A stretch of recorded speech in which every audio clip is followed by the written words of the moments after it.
sunny spots.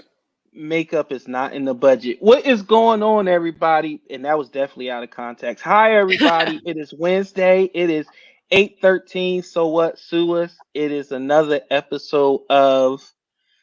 I guess we'll still go with behind the badge until we finally relaunch the whole new name. But anyway, thank Just to everybody. confirm, Go ahead. the women made us late. Yes. Yeah, and we're gonna get Of into course. that. I'm gonna tie it all together, Step. Don't you worry. But Okay. thank everybody for joining us. I know that there's sports and stuff going on, and you're spending your time with us, and we appreciate it. And we have a very, very special episode because underneath us, it's actually opposite for some reason. My wife, the black woman, Tyeekia, that's my wife, and the white woman, and that's Step's wife. We're Look going. like the Brady Bunch. You know when the Brady That's Bunch comes. right. That's right.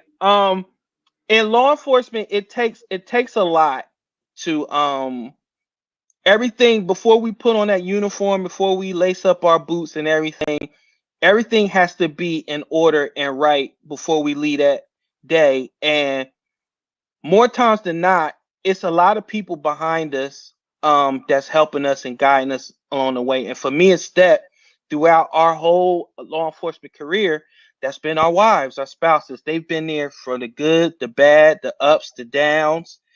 And we wanted to honor them and also reach out to other loved ones and spouses out there, family members that are going through the same thing, and let them know that they do not go unappreciated, because when you see the photos and you see us taking pictures, there's always family that's there with us, and that's by design, because those are the ones that help us get all the accolades and all the attention that we get. So I wanted to thank the wives before we say something really, really bad, and let them know that we love them and we appreciate them so much, and thank them for coming on. Thank you.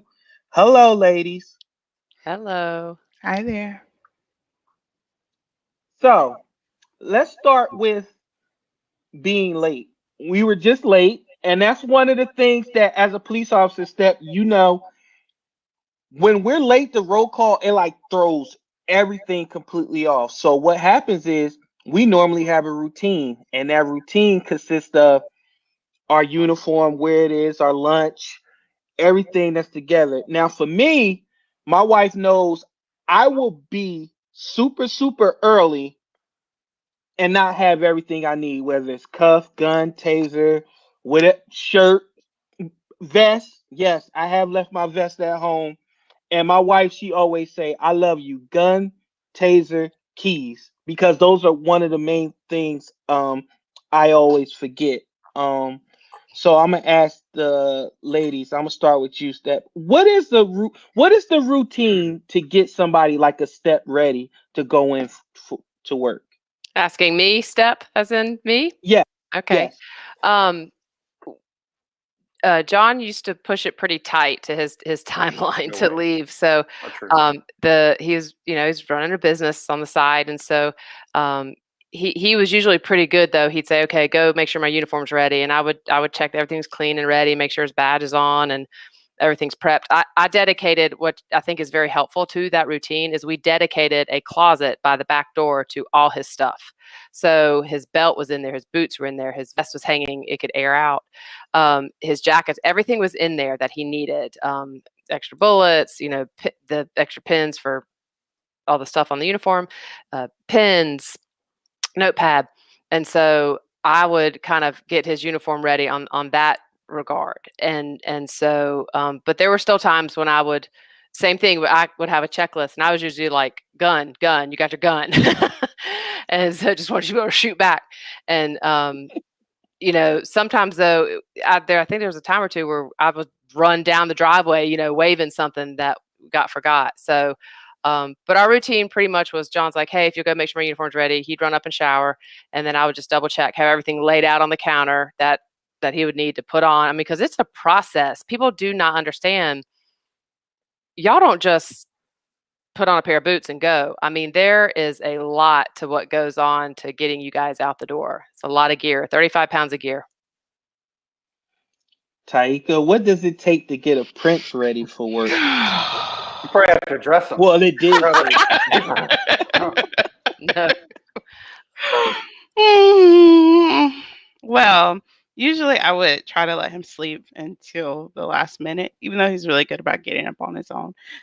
Just try to let him get as much sleep as possible because he worked third shift his entire 10 years. So, yeah.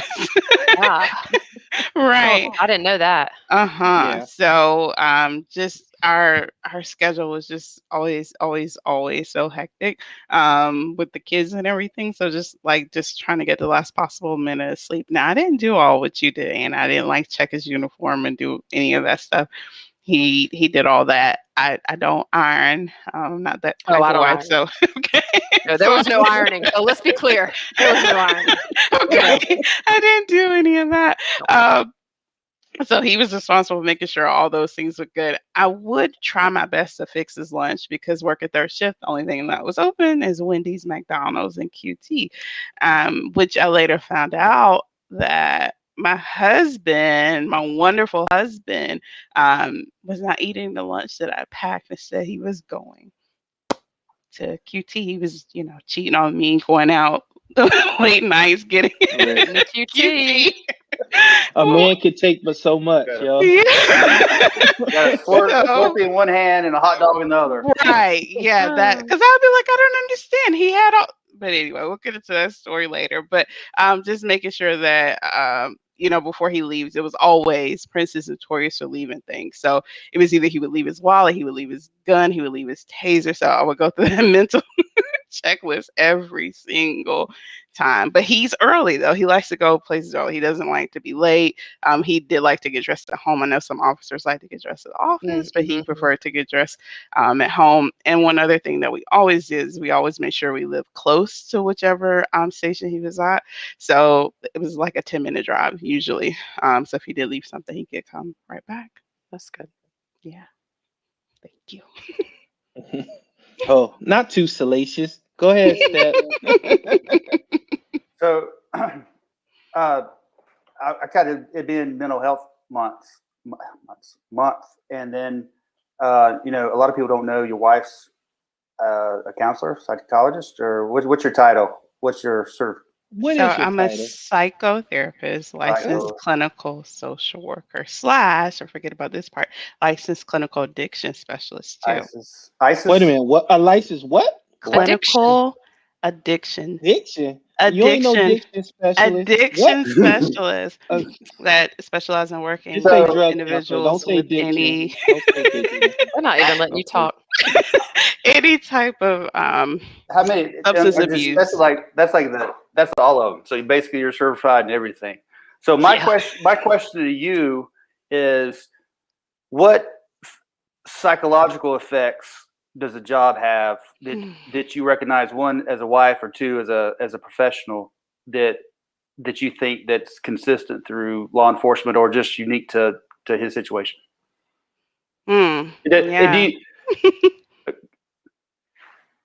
So, well, I didn't become a therapist until pretty much like the last 4 years of our marriage that has been together. So it's very new. But once I did become a therapist, I'm not gonna lie, I did are making sense?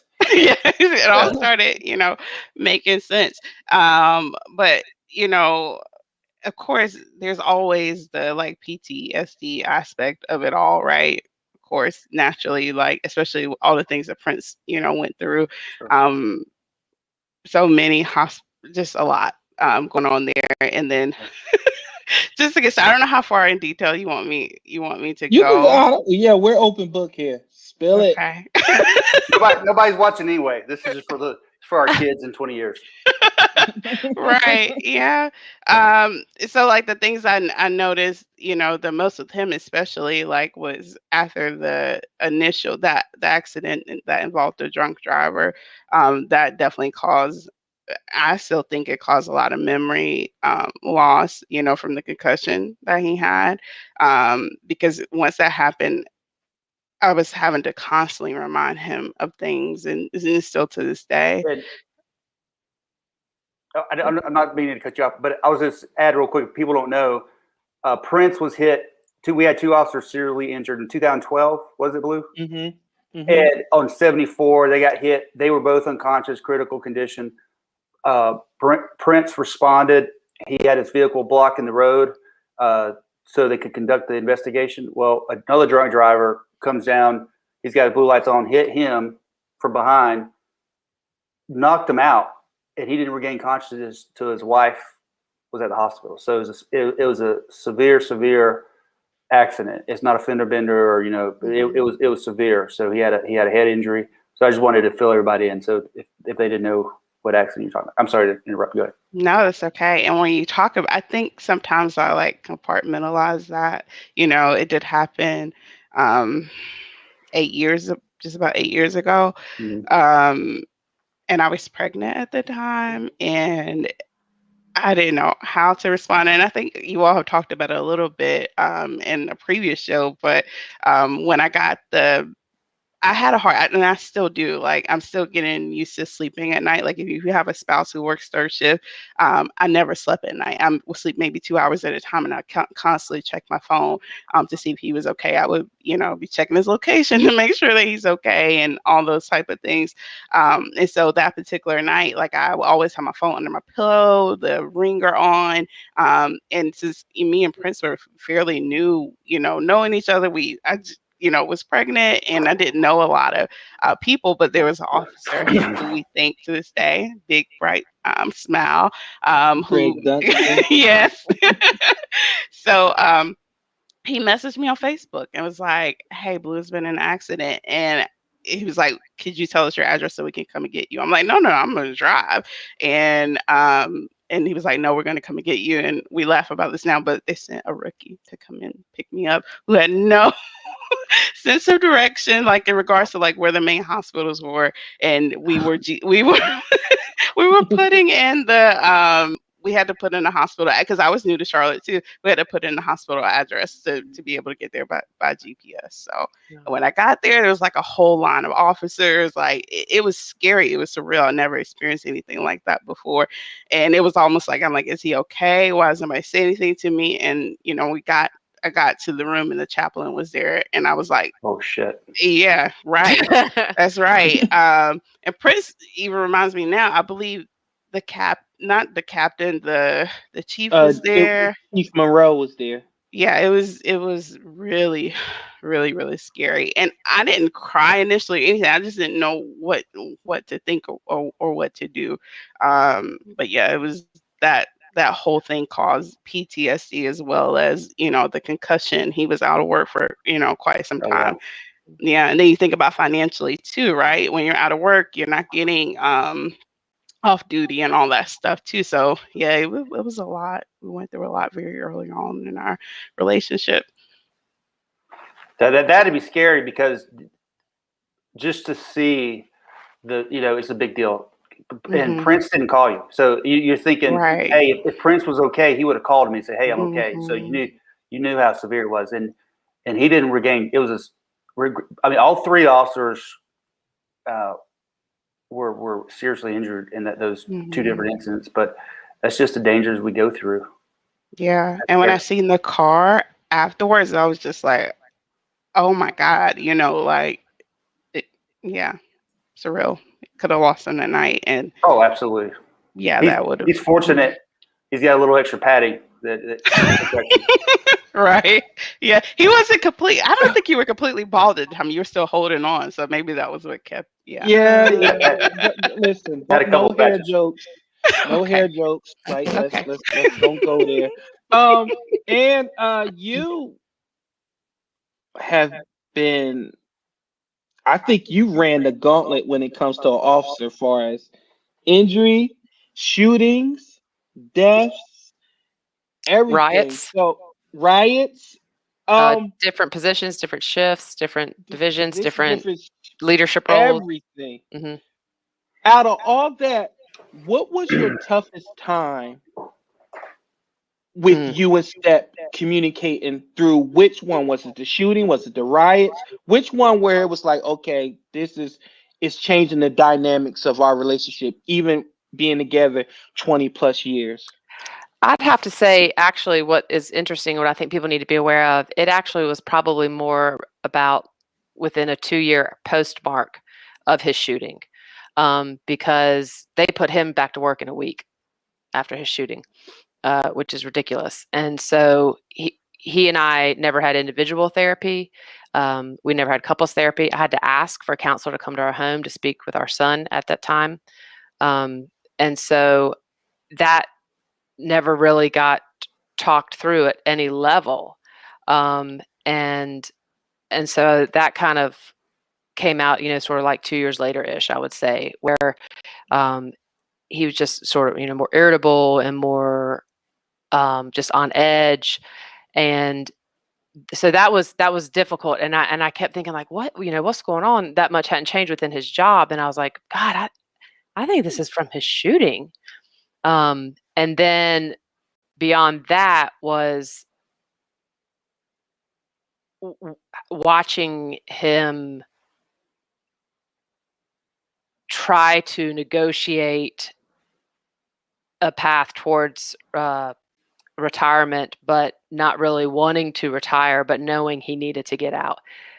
That was probably the hardest, because when you have someone that doesn't want to leave what they know is a calling on their life, but then they also know they can't stay.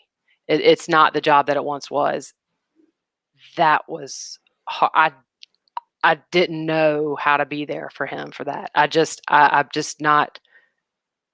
It was very difficult. It broke my heart to mostly because to see my Superman not want to go to work, not because he didn't want to be with his guys or lead his team, but because he was so disenchanted with how the community was responding to policing at the time and how the city leaders, I use that word loosely, were treating the police at the time. And so there's a word I'm searching for. I can't deflate it. He just was so just almost sad to what his dream and calling had become. And that was really hard to watch. And you can't fix that. There's nothing. He just had to work through it. But that's been still, I think, the hardest part for me, to watch him kind of almost silently suffer. Friends would check on him, but other people, him trying to wrap his mind around, how have I given my whole life to this profession, and I'm going to be treated this way. And I had no good answer. And so I felt like a huge failure, and like I wasn't able to meet his emotional need at that time. I just didn't have the words, and I can't relate like you, Blue, would be able to relate to him so much more on that level. And so it was a helpless feeling, and it was heartbreaking. It was really hard. And that's one of the things. And you said relate. That's one of the things that's so weird, because like, us better than we know ourselves, but it's still that small part. Being a police officer, you just can't. You can understand. No, you can listen, but you can't understand. Like, right. You can't understand. Like, most people will be like, well, just be done with it. You retire, you get paid. Like, what are you complaining about? But yeah.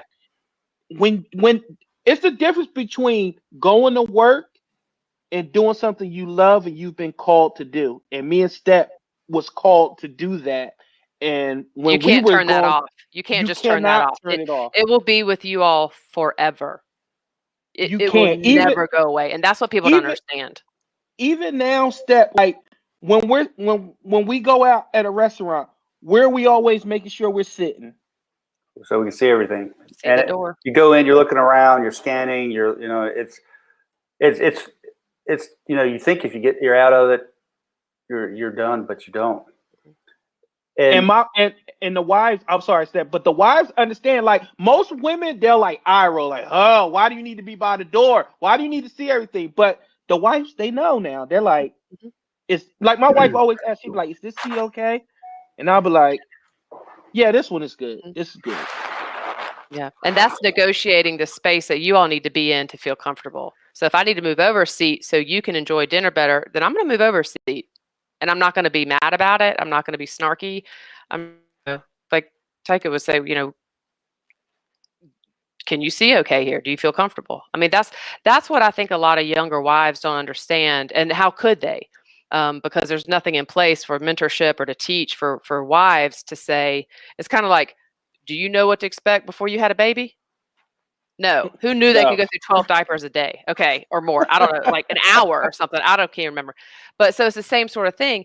If there's no roadmap kind of laid out for you to say these are some of the things that will happen.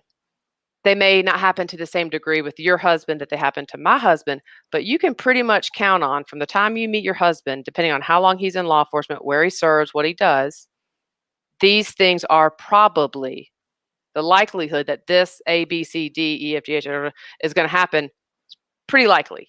And so I feel like if departments or even groups that can be formed within departments help prepare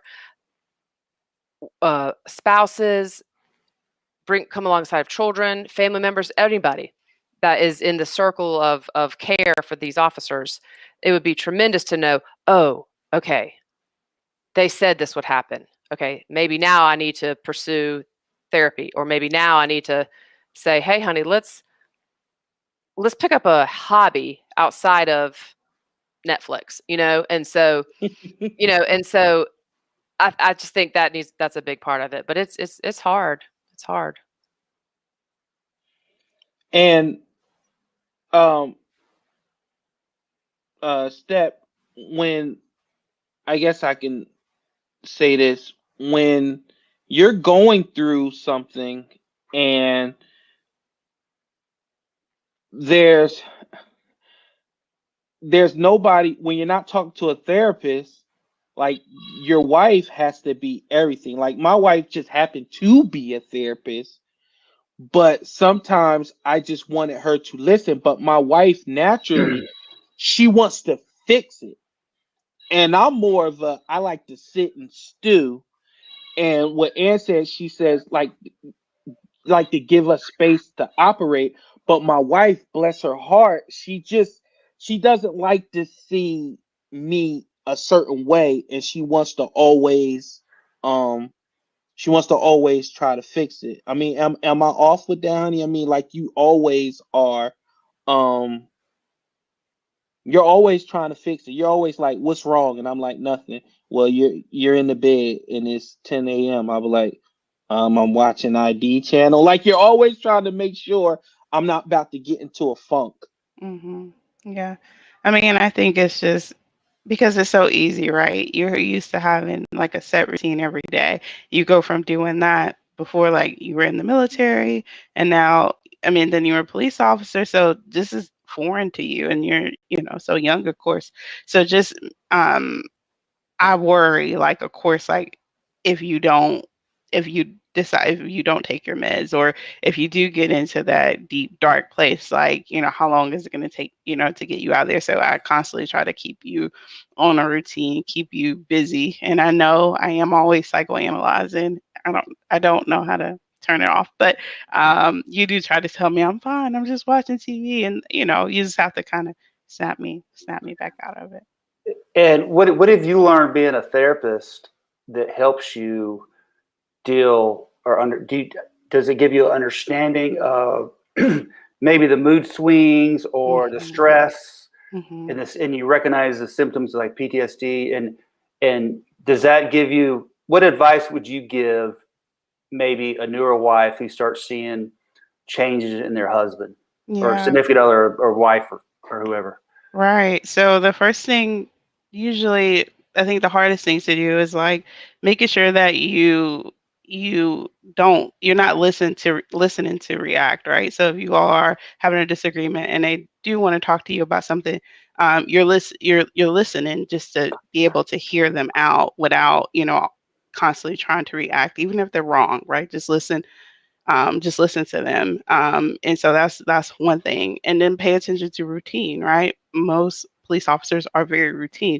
So if you notice this person going from being bubbly, talking to a lot of people, whatever the case is, all of a sudden they just want to be in a deep dark room and shut everybody off, or if there's certain changes that changes with their appetite or things like that. Those are things to closely pay attention to. um or if all of a sudden they don't want to get out of bed, there's a lot of things that go on like that too. And like for with Prince, for example, um pretty much right after the accident, um he he may have been diagnosed with depression before then, but they tried to introduce medication. And for me, that was new, and he didn't really He hate want to medicine. take it, take the medicine. um but it was hard, right? Because naturally, he doesn't want to, he isolates himself. So that's one of the big things that I noticed in knowing that, that he's not okay, is when he, tries to isolate himself a lot. So those are the things that I pay very close attention to. Um, and then also recognizing, when they need their space, right? So sometimes, like, a lot of officers need time to decompress. So immediately they walk in the door and you're like, blah, blah, blah, or the kid, or you immediately start throwing a kid at them, or whatever the case is. Like, you just need to give them time. And I can't say that I've done this the right way, but you just need to Yeah. give them time to be able to decompress. So if they want to play video games, that's their time to be able to check out from everything that's going on around them, and just focus on something else. So make sure that you allow them to have that space and that opportunity to decompress as well. That's a really good point about the decompression, because I remember when Cody was a toddler, John literally, I mean, I was like watching at the window, and he would come up and his hand would be on the doorknob. He'd open the door still in full uniform. I'd hand Cody off and I'd be like, "Ah, take him." And John is like still not even out of his day. And so Mhm. that was ignorant of me, because I didn't know. I just needed a break from the toddler. And Mhm. John is like, "Well, what's happening?" And but he was good. My husband's a good communicator. I am not. He's a very strong communicator. He'd say, "Can I please just have 30 minutes to go upstairs, get out of this uniform, shower, and come back down?" And I was like, Okay." So finally, when it clicked for me, I was like, oh, he needs to transition from Officer Step to husband and dad. Mhm. But it took a long time for me to kind of realize that. So that's again why I wish if there was some way for the newbies out there to realize, um, hey, give your husband time to decompress, like you just said. Mhm. Yeah. I didn't Yeah. know. But Right. I It's a think a learning lot of that, experience. I think Yeah. a lot of that, Anna Tyeekia, that comes with experience. Yeah. Like I can feel safely saying this, and I won't get slapped. Like, the wife I have now was not the woman that I first met. Like, she Mhm. learned with experience. She wasn't a mother. Like, Mhm. it just, like, her patience with me, learning my routines, learning what I needed to do as a police officer. That stuff came with time. Like this, you figured out, okay, my husband probably just saw some awful, awful stuff. Like, she used to wonder why I would come home and watch the news, knowing that I just pretty much left that scene or whatever. And I told her, fine. I said, number one, I want to make sure I go to sleep knowing that there's no officer involved shooting. I don't want to be laying down and Step is hurt, Officer Morris is hurt, other whoever that I know is hurt. So I need to know if I need to reach out, or sometimes put my uniform back on and go back and help out. And then she finally understood that, because she would come downstairs, she would be like, honey, get in the bed and go to sleep now. Hmm. Um, and I'll be like, no, I want to do this. And she'll be like, no, honey, you need to sleep. I'll be like, I'm going to sleep, but I need this 30 minutes. And it'll probably be like 5 or 7 minutes. I'm like, sleep on the couch, but I need that to decompress. And it took some time, but she learned that. And I love her for it, because it really helped. Because you don't want to come home snapping on your spouse, but you got to also understand they haven't seen you. They're glad to see you in the door, and her working third shift, I want you next to me. So I get all that, but you need officers do need that time to decompress and debrief whatever the hell just happened for 10 hours. Yeah, and I would like you to. I would come home and it was important to talk about.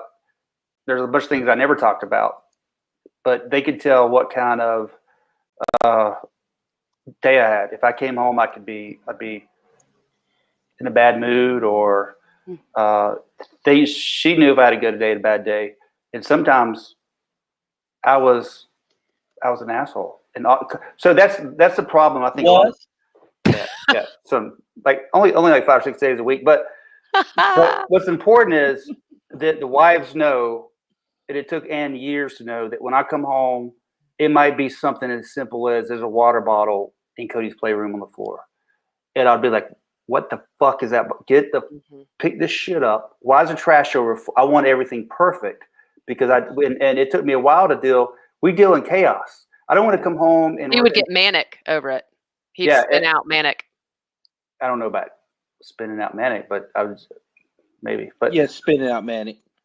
No, but probably so. So it wasn't that there was a water bottle on the floor. It's psychologically. I think this is towards the last couple of years of my career that I was dealing with something that was hard to deal with. So I was, trauma related. So I'd come home and take it out on my wife or my son. And it was important that the wives know that it's not them. I'm not pissed off at them.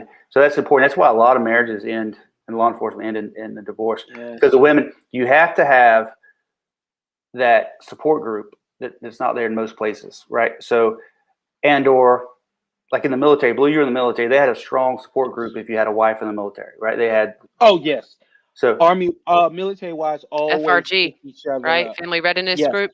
Yeah, they always picked each other up. Yes, sir. And wrote out a proposal a year and a half ago or so, and we submitted to the academy and met with them several times that we're going to put together get some volunteers and put together a class for new recruits and or actually their families to say this is what happens. There's that. But what's the name of the emotional survival for law enforcement? Mm-hmm. That's the one that I suggest to anybody that's in law enforcement to read. It's easy to read. It's not long. Maybe it's 65, 75 pages. But I read that probably 7 years of my career, and it made sense. And I started understanding this is me. These are the processes that I went through. And I always wonder what kind of person would I be if I lived in a bubble and didn't know what was going on and didn't see the things I did. How different would I be? Would I be a better man? Would I be less agitated? And a lot of that was symptoms now that from the PTSD that I was dealing with. But the women have to be. You can't have a weak, not independent woman to be a police officer's wife. You're to miss birthdays, holidays. They can't be needy. They have to be strong and independent. They're take care of kids by themselves. Protecting the home, or vice versa. Sometimes it's the man doing that, and the wife's out in the field. And speaking of that, I wanted to say, Ann, because you and my wife are perfect examples of this, to where you have hobbies, you have businesses, you're both business owners, you own your own thing. Talk about juggling that and how some wives, not all, but some significant other spouse, girlfriends, boyfriends, or whatever, they get caught up in what the police officer is like. You'll be like, well, what do you do outside of Prince or John being a police officer? They're like, nothing. I'm the CEO of the house. Like, there's nothing else to them. Then they wind up trying to live through what the officer does on night. Can you talk about juggling themselves? that? Yeah. Right, And there you go. It's a fine balance, I think, and a blend of the two worlds, because you kind of have to know going in, or I wish more people would know going in, but you're going to find it out, that LEO, law enforcement, being a law enforcement officer's spouse, it's a lifestyle. And so if you don't find some sort of balance or agreement within being a part of your lifestyle, then it's going to be very challenging. And so I know a lot of people will pick up sport hobbies, like they'll play sports, or they'll join church groups, or they'll be very active in their kids' PTA. And so there are a number of ways that you can become involved. A lot of police wives that I know are pretty savvy business women, and they figured out ways to run businesses from home because childcare is expensive and they've got little people running around.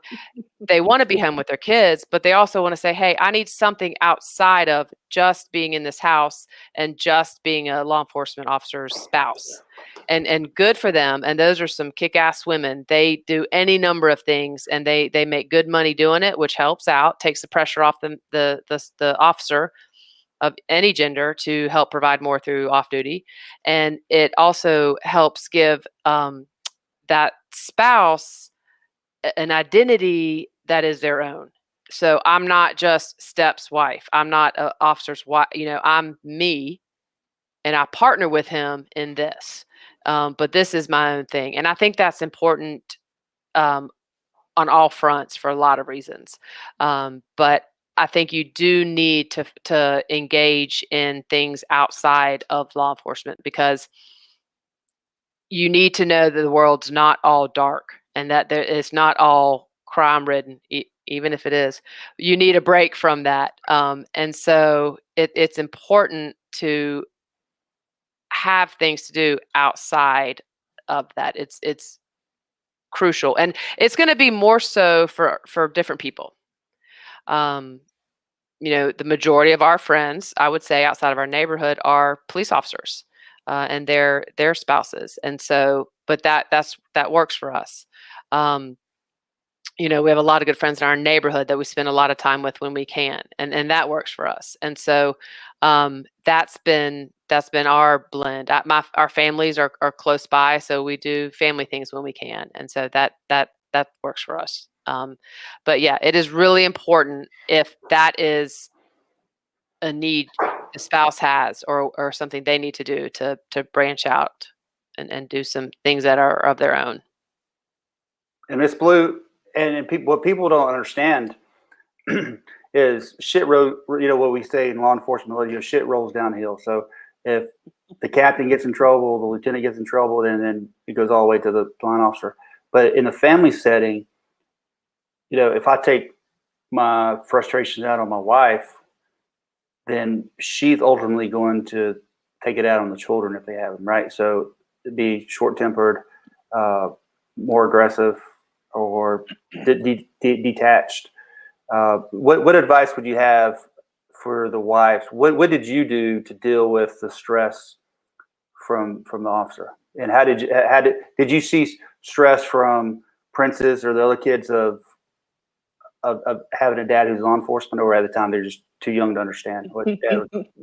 Yeah, right. So it can be obviously very, very stressful, but I think with Prince's sense of humor, it helps with everything because he doesn't seem to, get too bothered by anything Yeah. unless it's sports related. Yeah. So that definitely Yeah. helped us out a lot. And I think also having to remind him, right? Prince is from up north. I'm from down south, where you're nice and sweet. But he oftentimes takes defense to anything that, people may say or do. So having to remind him that we are on the same team, right? We're not on opposite teams. We're playing on the same team. So I've had to constantly, remind him of that. So if I'm telling him something, if I'm like, hey, that's enough off duty for this week, or that's enough off duty for this month, but I want to work, blah, blah.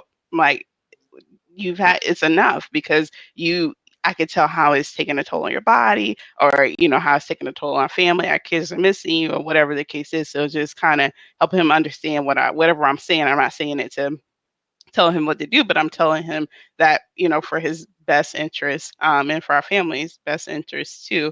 And projection does happen a lot, right? Like you mentioned, like you walk in the house, you become really upset about the water bottle when it's really not the water bottle. It's something that happened, there, and, at work, and you're at home, and you project that energy off. So just making sure that you recognize, okay, is it me, or is it the kids, or is he projecting this energy off onto me that something else has happened? And you try to sit down like, okay, what's really going on? Did you have a bad night? Did somebody rub you the wrong way? Did you get into it with somebody, or whatever the case is? And then you recognize like what the problem is. Communication is huge. Like if you can't effectively communicate, you're going to have a really difficult time understanding what's going on. Like Prince will tell you pretty early on in our marriage, I started I needed more attention, right? And he works, come home, and didn't. And sometimes he may not have recognized it. So I started extreme couponing, and we laugh about it to this day. Save that I money. did because I needed to be able to do something, right? Because at the time. I did it for at least a year or two.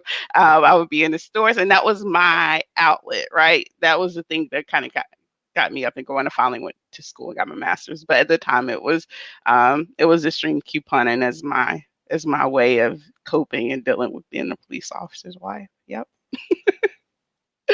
Like Sean, yes, Sean has just said, listen, us northern people rock. We say what we mean.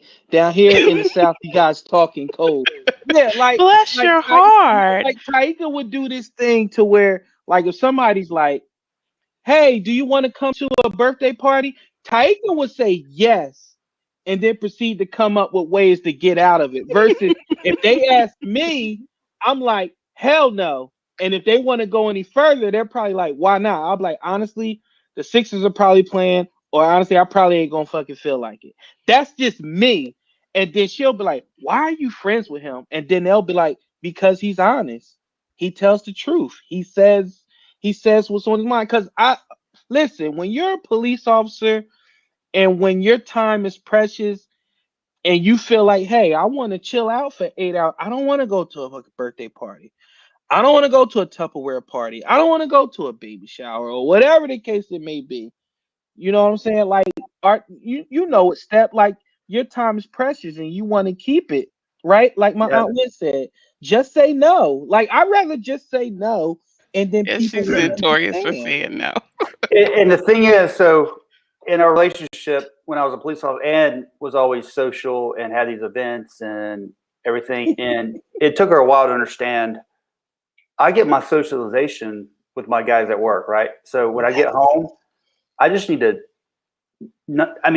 The best part of my favorite day if I had nothing on my schedule, if I was off and I didn't have anything to do, and that's when I. And I'm like, where are we going? What are we doing? And you get that stimulation and that your day. You sometimes, Blue, and you guys seen it. You go to bed, you get home, you go to bed, you get 6 hours sleep, and you have training. Especially third shift was horrible. So you might have to go from court working 10-hour shift to hanging out for 3 hours, going to court all day, and then going home, and then 4 hours later be at work. And it's hard to do. It's almost impossible. Can I interject? I feel like when you were saying that, I feel like, you know how that show, The Undercover Boss, like everyone needs to do certain jobs just for one day in their life. Mm-hmm. As you're saying that, John, I'm like, God, if I had to do one day from start to finish, then maybe I'd have clued in a whole lot sooner. Because, and part of it, the yin and the yang of it is, we as spouses, we don't know what we don't know. And something that John kept asking me to do that I don't know. I didn't think it was that big of a deal. And I was like, well, I want to do that, was do a ride along. Me too. Yeah. And so I regret not doing it sooner. Because let me tell you something. I was in that patrol car, not 5 minutes. And I was like, this sucks. Yeah. It sucked. Yeah. It was depressing. And I was like, John at the time was over CRU in Steel Creek, and he was smart. He put me with, I thought I was going to ride with him, and I was like, woo, time with John. This would be great. He's like, you can't ride with your spouse. And I was like, oh, okay. Great guy that wanted in the car. Probably, looking back, he's like, hell no. Hell yeah, that's not a rule. No. I put her with one of my high speed officers. Are you serious? No, it is a rule. Yeah, okay. So he put me with one of his guys who is like patient, and because of course you're like I was like a kid in that car. I was like, what's this do? What's this do? What's this button? What's it? And the ding ding ding, and I was like, what does that mean? What's that color? What's blue? Oh, that's a siren. You know, I mean, I would I have. would've There would have been a DV. I'd be like, headquarters, show me some crazy. units. Yeah, I'm getting ready to I was assault this like, person in my. it was so like, oh wow, and who I was riding with was super patient and was like, oh, explained everything. And I looked at him at one point and I said, about 3 minutes into this, John would have kicked me out of the car. But where I'm going with that is that it kind of made me feel a little more bonded to John, because I was like, oh, my like 2 hours in the car, I was like, okay, I've walked a millisecond in his shoes, and just driving around, and it is, unless y'all are with each other, like it is not it's not a feel good job. It's not a happy job. It is depressing.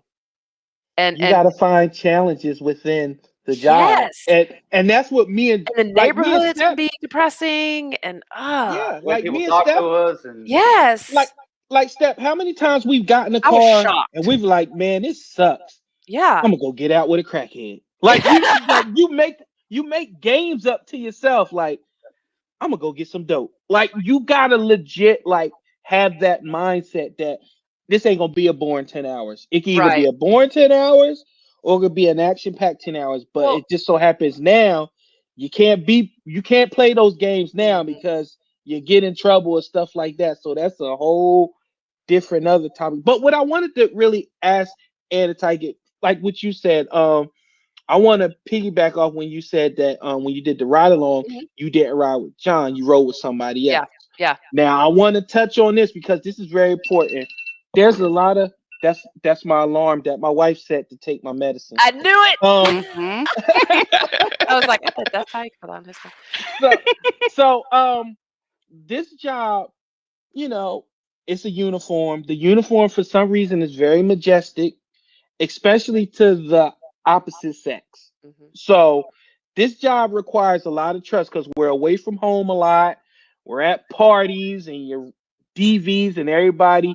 Sometimes people mistake you from doing your job for wanting them or wanting, whatever the case may be. Can you talk about that part of the job when you're sending your husband out there and he's going to be around different people? He's going to work with uh the opposite sex closely. Can you talk about how are you able to also know that it well, number one, my wife used to be like, well, if somebody will take you, they'll give you right back. And she's probably right. But I'm gonna start with you, honey. Can you talk about that aspect of the job too? Like, my man is out there and he's in a whole nother world that I'm not a part of. How do you keep that trust going? Mm, you just have to know who you're with, right? Um, People tend to show themselves pretty early. It's just up to you if you pay attention to the red flags. But I would say, like, you know, from the beginning, we just built that trust. And of course, like, I think there was a time we were in a grocery store together. I was either walking really far ahead of him and he was kind of behind me, and a lady came from around the corner. She's like, "Hey, Mr. Officer, could you help me get it was one of those type things. I look back, I'm like, what in the world's going on? But I'm sure maybe he's encountered that more times than I realize. But That's called a badge bunny. yeah, bash buddy. Oh, I'm like, listen to really? you, Ann. I never heard of that. Badge buddy? Oh yeah, I've heard Oh, of it man. before. Oh But yeah, the wives know that term well. yeah, that, Yeah. "Hey, Mr. Officer," Mhm. or they pull the shirt down a little bit to get a little bit more Mhm. attention, whatever the case is. But I don't think that I ever, like, worried about, like, late at night. Like, if I text you at 2 o'clock in the morning, you didn't text back, I knew it's because you're working, you're doing something. It wasn't, I'm thinking that, something else is going on. So I think you just have to develop that trust and have that communication with your spouse, your significant other, your partner, to know that, because they're going to be working with the opposite sex. They may have to go to a call. Somebody may be butt naked, whatever the case is. They may have to drive. Yeah. So just you just have to know who you're with, and the tendencies that they have. That's all I can Yeah, I can say I about think what that. was helpful too is John will have the location service on his phone. So Hmm. after the ride along, I could look at his phone and be like, oh, they're at the QT. Like I knew something now. I was like, oh, that's where Rock City is at the QT because I saw Rock City. And then he'd be like, oh, we're at the, or I'll see, oh, they're at the whatever hotel. And I was like, oh, I drove through there because, now I could take someone down because I drove through a parking lot. But it helped me too to That are, see. I could put a visual to where he was on the phone. So that that helped me. I was like, oh, I know where he is. She did a second ride along because I was a sergeant. I just let her ride. She rode with she went from Buckler, who's a, awesome, should be a, trained sergeant, just squared Yep. away dude, to Bodenstein. I thought I was going to die. And Bodie's like 110 miles per hour, getting shit, swiveling the call around. She had helicopters, K9. They went to like a. I got out of the car and I was like, oh, Bodie parks the car. So his friend's restaurant got robbed, right? So Bodie is like a bat out of freaking hell, just down South Boulevard. And I was like, this is it. This is where it ends. This is where I die. This is it, in this police car. And so he tears out of that car. He pulls in the parking lot, runs out of that car. And of course, I'm like, oh, where's he going? So I get out of the car, and at least I was like, where are you going? You don't have a weapon, nor a vest, nor do you know what you would do to anybody that came around that building. And so I was like, I creeped back and got back in that patrol car. But see how fast it is to get caught up in something? Yeah. That's the excitement that's the adrenaline rush. That's the adrenaline dump. Now imagine that, but for 10 hours and Every then day, come all day. home and then you can't turn it off. Yeah.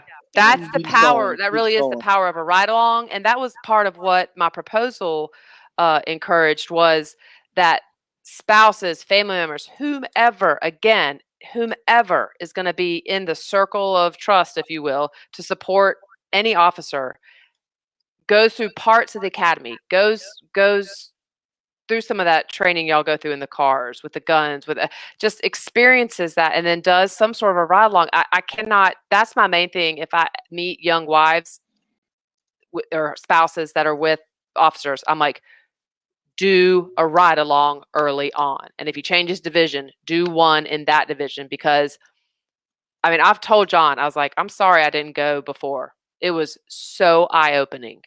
It gave me great, I don't know if it's empathy or sympathy, but it gave me a great, like, more compassion, a lot more compassion towards him. And the understanding, it was huge. nice to a different perspective for her to understand. Yeah. What we deal with and yeah. And I got to see too how important it is. That's why I didn't like when they moved in divisions, how important it is for his unit being over CRU, which is different than patrol. I was like, these guys are tight. And to watch them move, they moved seamlessly. And that made me feel good. I was like, he's okay with these guys. They got each other's back. So that provided me with a lot of comfort. Now, when they moved him elsewhere to a different shift with what I call the kindergartners, I did not feel so good. But with that unit, one, that's the happiest I've ever seen him because he was thriving in this environment. He got to go do his job. But again, to have seen that it was just a great perspective that I wish I'd gotten a lot sooner. And him 21 years and me 10 years, and then boom, next thing you know, okay, let's say it's time to retire. Now, let's talk about the transition from doing this every day to now. Retired officer Steppe, relatively young. Same here.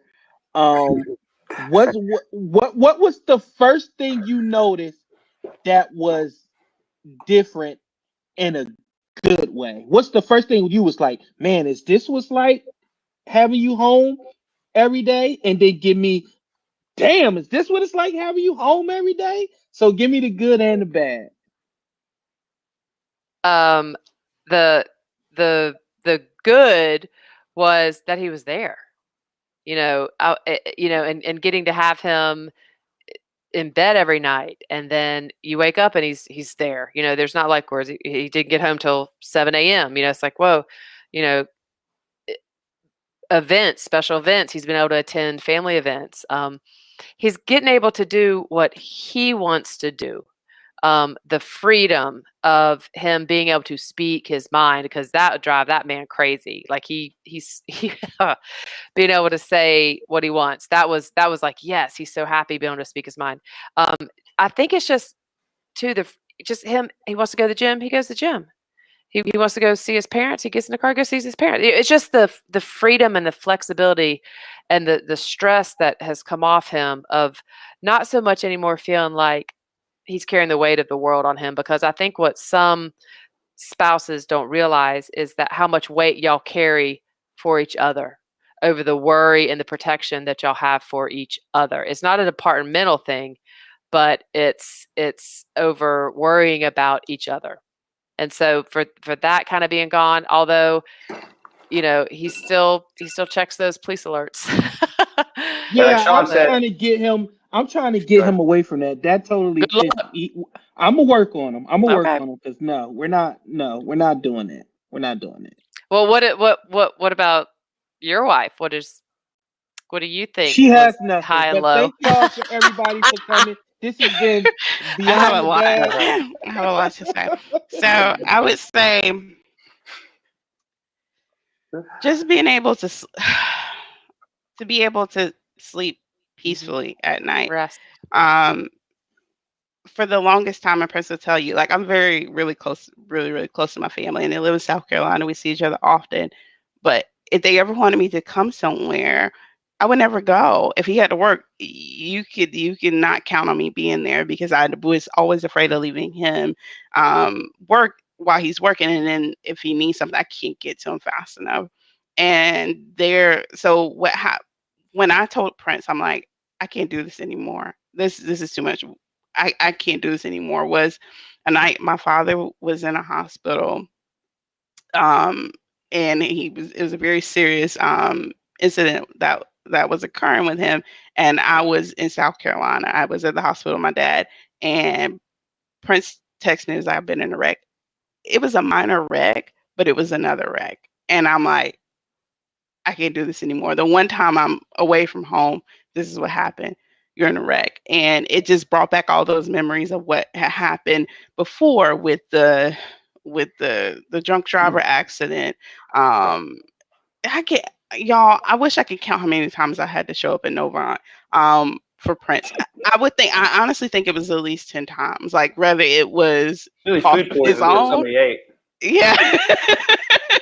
Whether it was a fault of his own or whatever the case was. It was just so many incidents. I think somebody drove over your foot one time.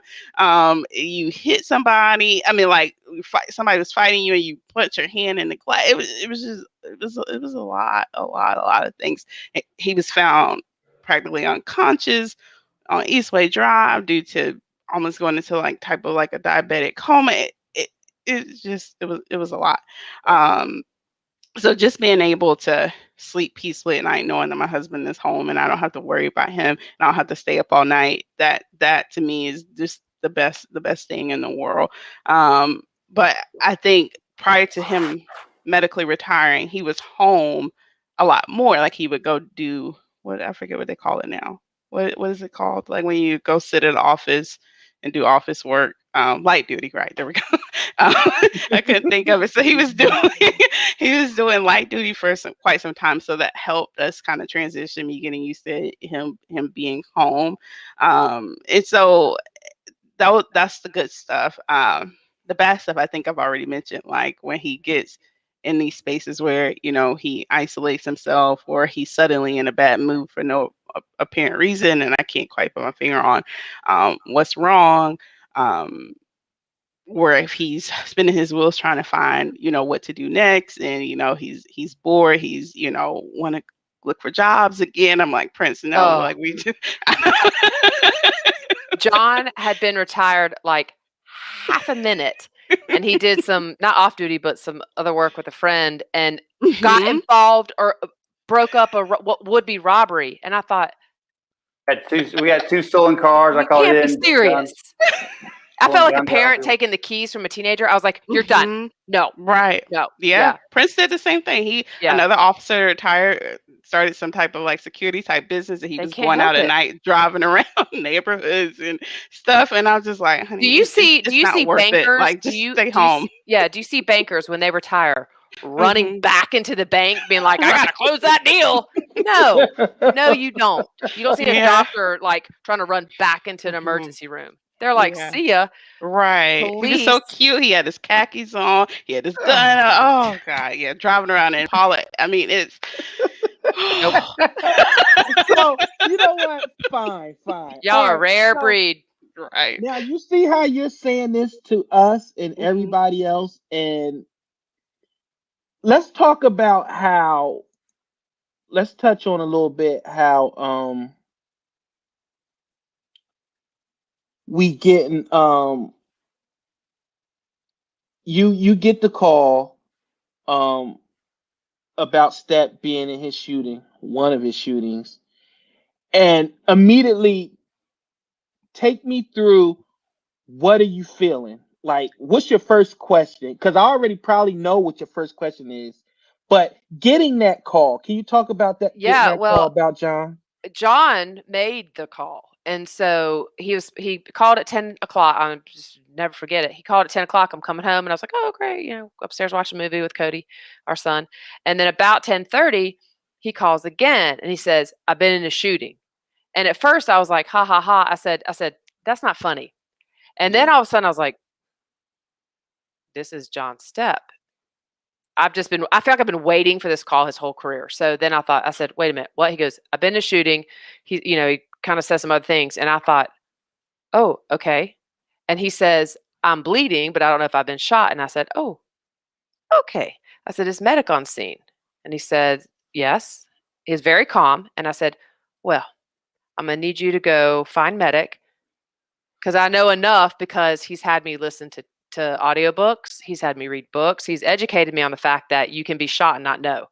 And so I said that popped in my brain. I was like, he's probably shot and doesn't know it. And so his partner was shot. And so I was very confused at the end of the call. And so, but I was trying to, keep it dialed in and reined in for him because he was so calm. And I was like, well, he's speaking to me, so he's alive. Okay, that's one for the win column. And so I said, just go to, find medic. I probably downplayed it too much, but I just couldn't freak out on the phone with him. And so it's a horrific feeling. And so he goes, okay. So in my mind, I'm like, he's just going to hang up and kind of walk over to medic. Well, no, what I later found out is that he goes stack on me and he leads a whole group in to clear the house. Of course he did. So then I hung up and I called a good friend of ours and I said, and he answered almost very strained because why else would I call him at 10:30 at night unless something happened? And I said, John's been in a shooting. And I think if I remember correctly, I said, I need you to get on your little radio thingy, either there by your bedside or in your car and find out some information for me. I spoke with John, so that's a good thing, but I need to know more information. Then my phone rang and another sergeant, your buddy V, calls and says, hey. And I said, well, I know. He goes, okay, let me tell you what's going to happen. And he talked me through what to expect, which is basically you're not going to see your husband now until like 6 a.m. And he was right. Then doorbell rings and Sean Hess shows up and says, let me tell you what to expect because he's served in Iraq. And he said, when your husband gets home, you're going to need to pump him full of water, Gatorade, and as much ibuprofen as humanly possible. And that's what I did. He goes, because he could throw up. He prepped me for what could happen post the cortisol adrenaline dump. I wouldn't know any of this. And so I had these folks along the way that kind of were shepherding me through this just chaotic scene. And then Gene showed up and sat with me for a couple hours. And I was, so it's like y'all have said before on your podcast, when things like that happen, you can't rely outside of the people that in your circle to circle the wagon happens. And so, I didn't see John until 6 a.m. that morning. And then it was Easter morning. And then, so you almost, as a law enforcement wife, we go to a gas. It's kind of like cops. It's hard to be around other people because we go, Yes. and I feel like people can't understand us, and Yeah. they're like, "Oh, I had a stressful day," you know. Was your husband shot at? Because my husband was shot at. 'Cause I'm having a hard time understanding. And not to take away what other people do because it's important, Yeah. but it's just hard to relate because I'm like, really, I mean, when I tie my shoes, I don't know if I'm coming home that night. I don't know if that's the last time I'm tying my shoes, and that goes through your head. And then same thing with the spouses. They think, am I going to see my husband again? And then when we're around a group of people, you notice the difference when they're around someone who understands. Maybe they actually need another law enforcement wife or wives, husbands. When I say wives, significant other, so they can relate to. Because like cops, we can relate to each other. You go somewhere and you meet somebody as a cop in Denver, and you immediately start talking because they understand you. So same thing with police wives, and they need to be able to vent. They need to be like, hey, can you believe that shit? They got caught, doing 18-hour schedule. I worked 27 hours straight one time. He missed the ultrasound going over and I figuring was out on we the were having SWAT a team. boy. We got a Yeah, SWAT got call call out, and I was on a standoff for 27 hours and didn't get it. So but that's just part of life. And then there's been times, we're getting ready to go on vacation, and officers taking fire, and I'm like, I got to go, and she understands. But that's important that regular people can understand. So if you're a police officer spouse, find a group, connect, so it's therapeutic to be able to bitch about the same thing, And I would say connect early, but then as whereas it's therapeutic to bitch about things, you also have to, Blue, to your earlier question about what do you do outside of it, you still need to do stuff outside of it, but yet you have to have people that are going to understand what you're going through. And Tyeekia agree. You meet a police officer's wife, and immediately you're kind of like, yep, yes. Like you don't have to say much. If that's somebody you want to be around and you can hang around and you came to the house and you helped us move and stuff like that. You helped us get some things organized at our new home, and immediately I can share this. Me and the wife was like, yeah, that's definitely our +1 couple. Like we can do things, and we can talk to talk to them, and we can, because let's be honest, just because other police officers and other police officers' wives doesn't mean y'all gonna jive. Like, no, it's just like cops. The cop might like the cops might like each other, but the wives are like, But regardless of what you say, Prince, we're not joining your swinger senior club. What I don't know. Listen. First of bowling. All, it's that's what he says. Swinging Seniors Bowling League. Okay. And I bowled a 150 today. Thank you very much. What? So, how about that? Let's first of all, don't be talking about my bowlers. I got you time in the what's that ball? You roll up the what? You roll a little ball. The ski. I can ski. The ski ball. Skeet. I'm the skeet champion. Don't ever say skeet ever again. Don't say skeet, please. Skeet champion. Ski ball. But honey, I'm gonna go here with you, and then we're gonna wrap it up. I want to ask you, in the future, going forward, what would you say what would you have? Do you think and I know the answer, but I want to hear how you're going to describe it. Do you think that my days of doing something meaningful is over? Of course not. You're doing something meaningful now, right? Everything. I think a lot of times people get caught up in the idea like, what is your dream job? Okay, my dream job is to be a doctor, lawyer, police officer, whatever the case is. It could be for a season, right? It doesn't have to be for 30 years, right? You can always, adjust and, add your purpose to other things, right? If you don't know what type of impact you all are making on other officers and their wives right now. They may listen to this tonight. They may listen to it a year from now. They may listen to it, a week from now. But, this could help them out a lot. So just keep doing what you all are doing. And the kids, right? Our our kids, they are ecstatic that daddy is home. Princeton may not be able to talk, but his dad is his everything. And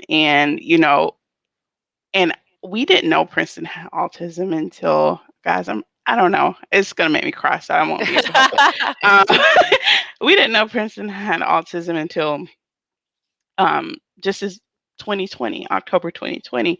And I told Prince, I'm like, I couldn't imagine us being able to be the best parents for him if you were still a police officer with all the therapies, all the things that he's doing.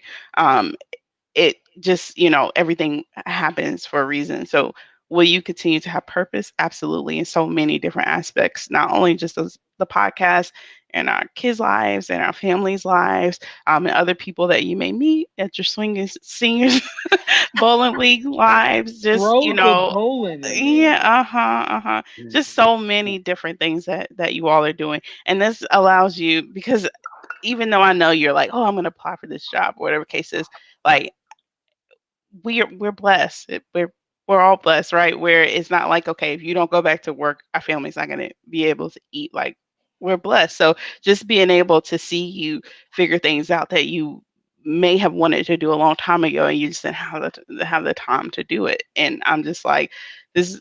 I couldn't ask for anything else better. And this also allows me to be able to push myself harder too, because I don't have that, like, oh, I need to be home for this, or I There's need not to, that make weight sure. on you. Right. Something Yeah. can happen to Right. them at any given moment, and you're gonna have to run the Mhm. house by yourself. I mean, you're like, Right. And it's I know. probably helped you We're in your so proud of y'all. You Oh, have, thank now you. that the Proud muzzle of is y'all off too. of the Mhm. department, and Mhm. these two are vocal as Mm. is. But Mhm. I think we share the same thought of, do it. Say what you Mhm. want. Do what you want. Mhm. Break barriers. Talk Absolutely. about it. Mhm. Be and a vote. force of change. That's I've Mhm. long said that to John. I said, "You are meant for more than I think what a department is gonna cap you under." And Mhm. so that's why I love this, because Absolutely. there's, sky's the limit. Mhm. And I I John, bet, I what are you love gonna bet, that, say? Jay. I bet it Go ahead, helped Jay. you, Miss Blue, with uh, your job, right? I mean, Mhm. I bet. I don't. Absolutely. Did getting into that have anything to do with the trauma you experienced Mhm. having a police officer husband, and that gave you a desire to help other people? Maybe I don't. Yeah, definitely.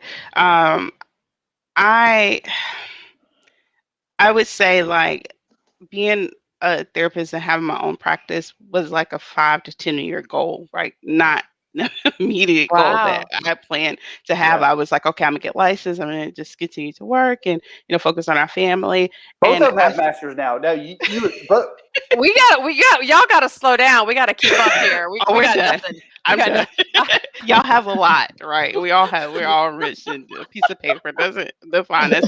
But I I was briefly working with a group practice, and it shut down really quickly. And I was like, I don't know what to do, honey. Like, I'm just not gonna do therapy anymore. I'm still focused on my other job. He was like, no, like, you should open up your own. And I'm like, but I don't know how. I don't know nothing about that. I don't know anything about this. I don't know. I went through all of the excuses, all the things I didn't know. It's gonna cost money. It's gonna. He's like, you should open up your own. You can do it. You said this is what you wanted to do, so go ahead and do it. And he encouraged me to do it, and here I am. Sometimes I scratch my head like I don't know what I'm doing sometimes, but here we are. And it's because we both push each other. Like, he may Yeah. say, like, oh, I don't know if I want to do whatever anymore, but I'm like, you could do it. You got it. You could do whatever you put your mind to. When he wanted to give up on his master's program, I'm like, no, you're going to continue on. You're not taking breaks. You're going to push yourself, and you're going to just keep going. And that's just how we operate as a Yeah. team. Yep. That's I do the John. thing. John pushed me to start my business. I should have done it Mhm. sooner. And he You're doing a nail in the great coffin, job. though, was when my boss said I couldn't post about police stuff, and I was like, Mm. I'm out. Yeah, But Mhm. John tried to get yeah. me to go on my own sooner. They Blue, where's your? kind of I'm still see waiting for more in us. your diploma, not diplomas, your degrees on the back wall. The billboard. What you say? Why you listen? Did you see? Hey, Did you see the? I posted some new videos. I put them on all the social media. I don't remember what they are, but like Facebook, Instagram, Those are awesome videos. TikTok. Who's your videographer? Those are Me, great. I'm a Oh, really? I'm a yes, Oh. trust me, we're gonna do a whole bunch of stuff because this guy, he's a lot more creative than he gives himself credit for. That's the one thing I could say I've learned about Jay, and that's the one thing I can say after retirement. That's the good thing about it. Like, I didn't know he had. I mean, we talk, but his sense of humor is totally different outside compared to, because if you know Jay, when he's at work, it's like he's he's a sociopath in a good way because he wants to get it done. But I've found out that he has a great sense of humor, and it just works. Like, I didn't like, we just got on and did this, and people liked it, and they liked the chemistry, and it just worked. It just clicked, and I'm just happy. And I say all that to say, people are like, why would you ask your wife if you're doing anything meaningful? I asked that to say that when you have a spouse, sometimes even us tough, big, strong men in uniform, sometimes you need encouragement when you're in your darkest place and you think that you're a failure or you're depressed. And guess who's there to pick up the pieces and to make you feel good and let you know that you are Superman? It's the spouses, it's the Aunt Steps and the Tyeekas of the world. So don't think we're not out here asking our wives like, hey, I'm a double C, like, I need to stop eating. Listen, you're fine. Like, I love you. Like, don't worry about it. Like, these are things that I really ask her and I say to her, and she, she gives me confidence and she helps me to keep going. And I want to say this last question to Anne. When you post retirement, what do what will be your greatest achievement post retirement to see Step accomplish? I want him to travel. He wants to travel. He says he's going to travel. I want him to travel. He has sacrificed, and I'll try to say this without getting choked up. He has sacrificed so much that I want him to go and see things that are positive and encouraging and beautiful. And you could do all of that in that van that he's seen or you've seen. Pretty sweet. We can do all Yes. that in that And van. y'all can do your podcast from there. But I want Yeah, Wi-Fi. yeah, I want him to see the beauty in the world. Because y'all worked in darkness for so long. You know. I held it together to the end. Dang it. But that's my heart for him is he's a wonderful man. He is funny, and that's what people don't understand. He's got a great sense of humor. He's a goofball. He makes me laugh, and I've seen parts of this country that he hasn't, and I want him to travel and see things. I've been a lot of places. There's more to go. More places to go. So post retirement, my goal, or not my goal for him, but my dream and my wish, my hope and my prayer for him is that he Good. will get to see the I'd go places to- in this country wants to and beyond. I'll go somewhere tomorrow. I'll just get in the car and drive. Do it. You know, Okay. I Do not mean, leave me. Nah. go pick up Lou and y'all go hit the road. But that's what I want. I just want him to see the beauty of the world after 21 years of having to, be knee deep in the muck. And then the family also, let me add this real quick, Blue. Birthdays, anniversaries. I remember last year our anniversary was June 2nd. And it was like June 4th. It was during the riots. And we were like, oh shit, our 19th wedding anniversary was 2 days ago. We totally forgot. We both looked at each other and we're like, what? Wedding anniversaries, birthdays for kids, special events, a couple of vacations she went overseas or Mexico without me. You sacrifice a lot.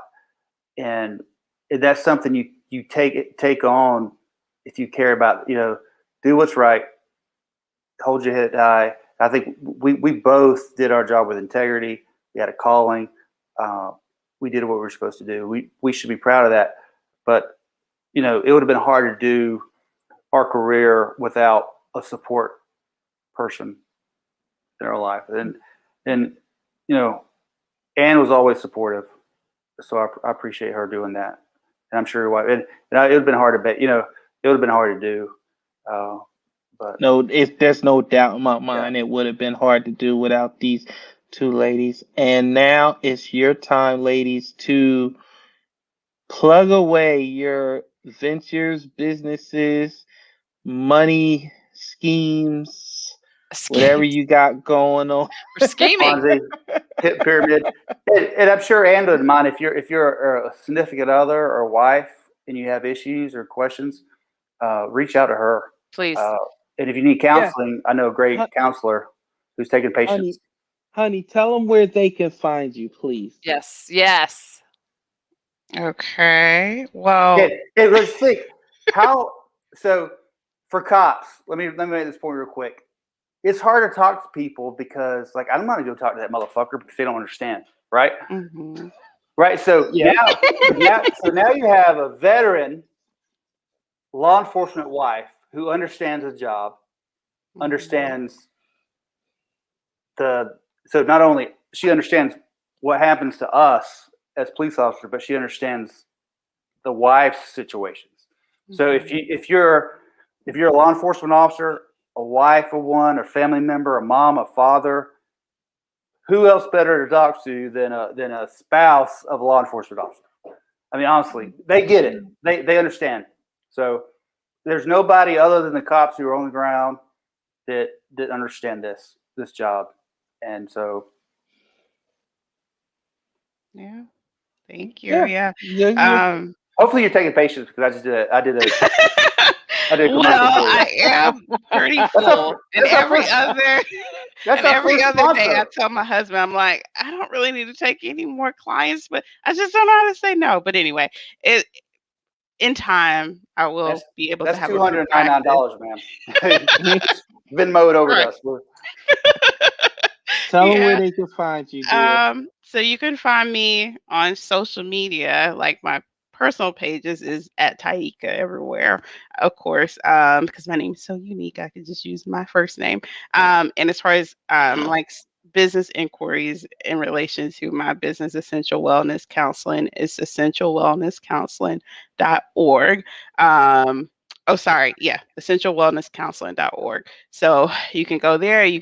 There's a little tab where you can message me directly. I don't know if you can see it. There it is. And that's how you can reach out to me directly. And no, I don't know anybody has more certifications than you do. That's specialized in all of it. I'm a little trauma, addiction, all over the top. Now it's my turn to brag about your wife. Let me tell you something. Mm-hmm. Me and my wife, my computer might die. I have 1%. So if that happens, just do me right, Blue. Sweaty. Just run in there with Steppe if I will. Let me tell you something. She's not allowed. We're not like I can pack and I'm good at like packing and making things make sense. But when you want to talk about making things make hella sense, you're talking about Steppe. I mean, we've posted the pictures where our pantry was a war zone. There's still things I haven't touched because I have Anne's voice in my head like, do you sure you want to move that can? Is that where I left that can? Do you want to do this? Do you want to do that? She is a phenomenal organizer. She is the best. Please, Anne, please, before your 1% goes. It's at 0%. Step-by-step solutions. So my husband came up with the name for my company, and it's step-by-step solutions. Instagram, Facebook, website. We organize anything that's under a roof and within 4 walls.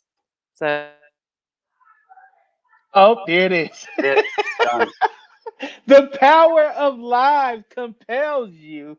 So, but I want to thank everybody that joined us. I want to thank our wives. I want to send a shout out to all the other significant others and special people out there that continue to help first responders and anybody in these great callings do their job. Thank you so much. We love y'all. Y'all are not forgotten. If you need anything, please don't be afraid to reach out to myself, my wife, his wife. We will answer any question you have, and if we don't have the answer, we'll find somebody that can. Thank you for continuing to support us, and I hope everybody be safe and be good. Thank you. We'll see you next Wednesday, 8 p.m. Thank you, everybody. Thank you to our lovely wives. We love you. And we'll see everybody next week.